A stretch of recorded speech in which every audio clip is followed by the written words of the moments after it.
গত শুক্রবার বেলা ৩টা একে একে সাইরেন বাজিয়ে গ্রামে ঢুকছিল লাশবাহী গাড়িগুলো, আর রাস্তার দুপাশে গ্রামের শোকার্ত শত শত নারী পুরুষের ভিড়। থমথমে সেই পরিস্থিতিতে লাশবাহী গাড়িগুলো যখন বাড়ির সামনে এসে থামল, তখন গাড়ির উপর যেন বাজ পড়ল। চিৎকার করে বিলাপ করতে করতে মরদেহবাহী গাড়িগুলোর উপর আছড়ে পড়েন নিহতের স্বজনরা। চারপাশে শোকের মাতম।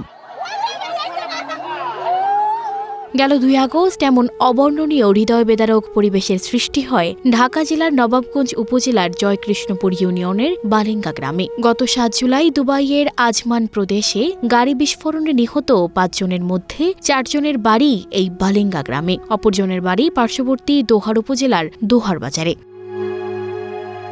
নিহতরা হলেন নবাবগঞ্জের বালেঙ্গা গ্রামের লুৎফর রহমানের ছেলে মোহাম্মদ রানা, আব্দুল হাকিমের ছেলে মোহাম্মদ রাশেদ, শেখ ইরশাদের ছেলে মোহাম্মদ রাজু, শেখ ইব্রাহিমের ছেলে ইবাদুল ইসলাম এবং দোহার বাজার এলাকার মোহাম্মদ মঞ্জুরুলের ছেলে হীরা মিয়া। দুবাইয়ের একই জায়গায় কাজ করতেন তারা।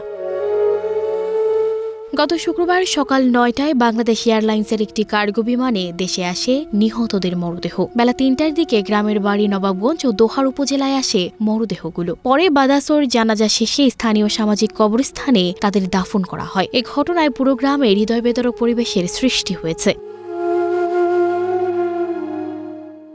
গেল ৭ জুলাই বাংলাদেশ সময় সকাল 10:30টার দিকে রানা নিজেই প্রাইভেট গাড়ি চালিয়ে ৪ জনকে নিয়ে কাজে যাচ্ছিলেন। যাওয়ার পথে আজমান প্রদেশের রাস্তায় একটি ডিজেল বহনকারী ট্যাঙ্কের সঙ্গে ধাক্কা লেগে পুড়ে অঙ্গার হয়ে যান রানাসহ এই ৫ প্রবাসী। ডেস্ক রিপোর্ট, প্রবাস খবর।